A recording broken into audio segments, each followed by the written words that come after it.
What's up, y'all? So I'm gonna show y'all a clip. It's NBA players, former and active, talking about the duo Shaq and Kobe. So let's watch this clip and let's see what they have to say about them. Check it out. You saying Shaq? That's Shaq. Everybody in here is supposed to say Shaq. Yeah. All right. Okay.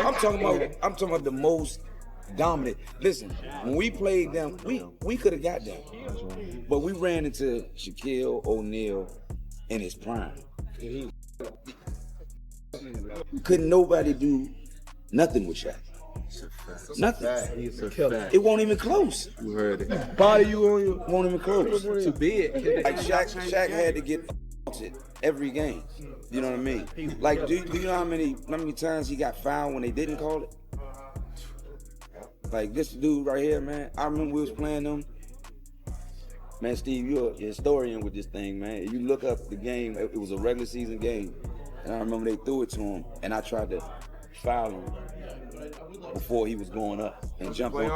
No, I remember jumping on his back, and he took me up with him. I ain't lying, dog. And Kobe looked at me and said, "Man, what is wrong with you? You trying to die? Are you trying to die?" He was doing it to big man too, not just you. Kobe and I did a shoot. It was he and I versus, at the time, you guys remember on MTV, The Real World, the cast, the people that all lived in the house. This is when reality TV was just starting. It was Kobe and I versus The Real World. There was like 12 of them that were living in the house. We were playing, they were gonna play us. There was 15 of them and us two versus them. Gail D'Agostino, who Dylan, you've worked with, she worked with both of us. And she came to me and she's like, "Hey, I'm just letting you know, Kobe's gonna wanna play you one-on-one." And I'm at the height of mine.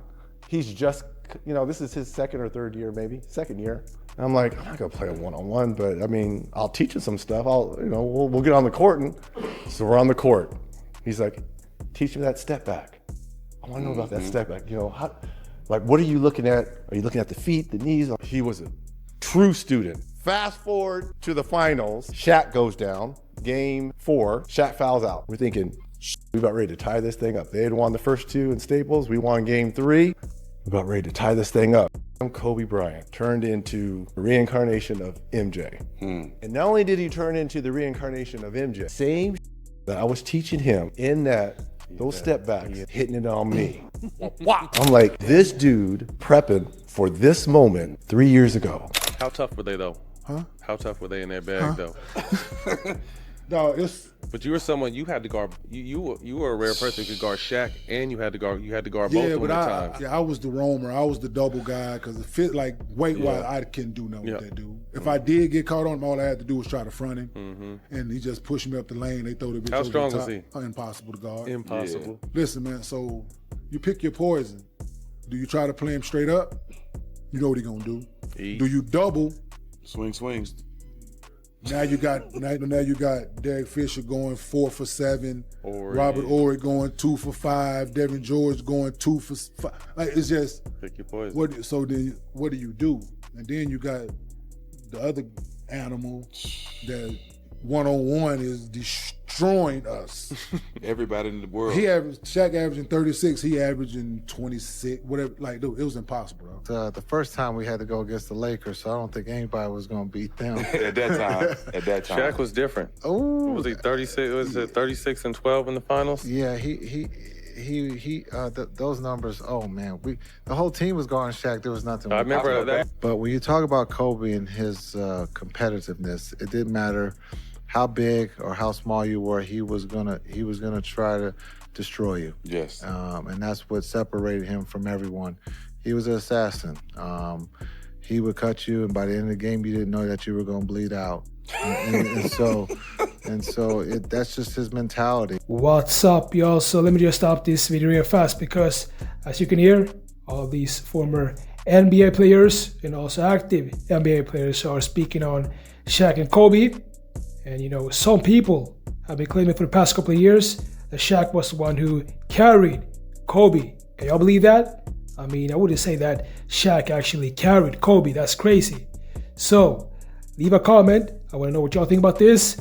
Let's get back to the clip. Kobe, we tried everything. He was just Well, you couldn't stop him. He was full on Kobe mode. Unguardable. Yeah. So one time we kind of had him in the corner and the shot clock was going down and it was right in front of our bench. Somebody played him from the top side so he couldn't turn around over his left shoulder to shoot with the right. So he kind of like is stuck there, he sees the shot clock, he just turns around, shoots it with the left, draws, three-pointer from the corner, and we're all like, what? I mean, it's just, his skill level was unbelievable. There was not one shot that he didn't have in his repertoire. So to me, in my 20 years, he was probably the best offensive player or best player I've seen and faced. And then another great LA story is, of course, Shaq was on top of his game. You know, they were winning every year. So Coach Nelson, Donnie had the idea, okay, you're gonna guard Shaq. And I kind of looked at him and I was like, okay, is this a joke? I mean, the game starts right away. He, of course, kind of seals me. I get around, lob comes, Sean comes. He basically elbows us both out of the way and dunks it as hard as he could. Of course, the plan didn't work at all. So that was my Shaq story. I tried to guard him, and he left the game with 46 and probably 24 or something. Last time you guarded him? Yeah. On that lob play, arguably one of the greatest lobs, they say Kobe shook up top, threw it up there, the big fella. What are you thinking at that point? Yeah, you was under there. Yeah, I was under there. Yeah. I'm in the picture. I ain't gonna front. You was under there. I thought I could get it. So, to me, I think that was their deciding game on that dynasty that those guys had. Hey, what's up, y'all? Appreciate y'all for tapping into my channel. The clip I did show y'all that was active NBA players and also former NBA players. And we need to put respect on their names because they actually play the game. So they know the ins and outs of the NBA. So they were speaking on the most feared duo in the NBA history, Shaq and Kobe. I would say that they were, along with Michael Jordan and Scottie Pippen. And some people have been claiming that Shaq was actually the one who carried Kobe Bryant, but I gotta say that is a wild statement, and I definitely disagree with that because Kobe, he could definitely hold his own. And when he left the Lakers, Kobe was still that man.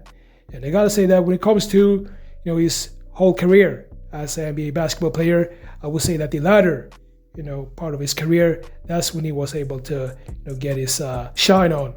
And that's when sports analysts and also active players and former players, that's when they decided to basically give him his roses and say that he was one of the greatest players of all time. Here's the thing.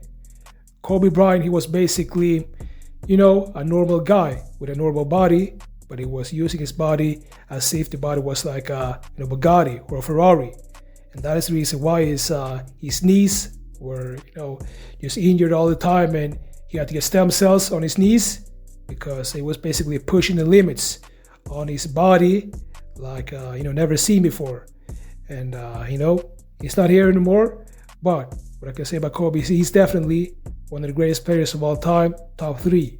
So let me know what you think about this. Make sure to like this video, leave a comment, and subscribe, and I'll see y'all in the next videos.